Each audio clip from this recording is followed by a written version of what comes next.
Hey, good evening. This is Blessing here, and I am bringing today the soundings of From Fratricide to Forgiveness, the language and ethics of anger in Genesis by Matthew Skillum. So the reason why I chose this sounding today is because throughout the course of the semester, we've been learning about Israel, the people of Israel. Well, we all know that that's tied back to Jacob before his name would change.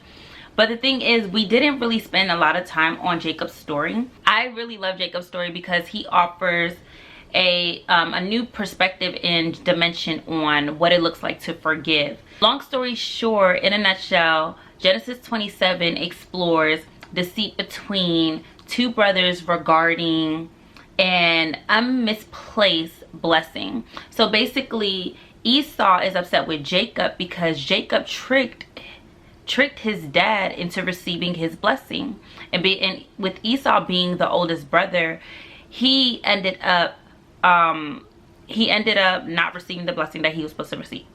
So Esau ended up crying to his father Isaac, and he was asking for another blessing, and his father said, listen, I don't have a blessing for you.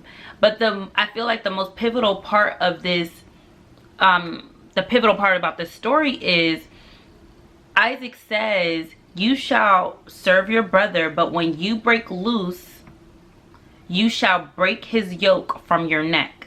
And he said that in Genesis 27:40. So one of the things about Matthew hones in on forgiveness, but for me, he didn't really talk about how Esau had to receive that notion from his father.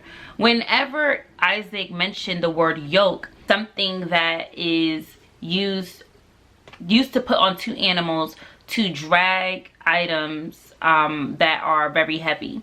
So, but also in that context, yoke is figuratively used as hardship, submission, or servitude. So, oh, and if you see me looking down, I'm looking at my notes, okay? So, with Isaac telling Esau, listen, when you decide to break this yoke from your neck, you will be set free. I feel like he was directly saying, if you decide to forgive, you will be set free. Now, it's not easy to have this type of message, especially when it's during the holiday season and you may be around family that's really hard to deal with, or you may be going through a breakup, or you're having issues at your job with a certain coworker. I truly believe that this narrative gives us, it kind of sets up a way to think about forgiveness. So I feel like with Esau, the three things that he did, we can kind of follow suit. So one of the things he did was pause. And one of the things I wrote down is, when you pause, it's best to walk away from a situation when you're angry, because the kettle will whistle when it still remains on the fire. The next thing to do is to talk it out, either with a therapist, a friend, a parent, or somebody. But most importantly, talk about it to God. Ask for wisdom during this time. And you can see that where Esau, he talked to his father, and his father said, listen, this is what you need to do. And then lastly, make sure you forgive.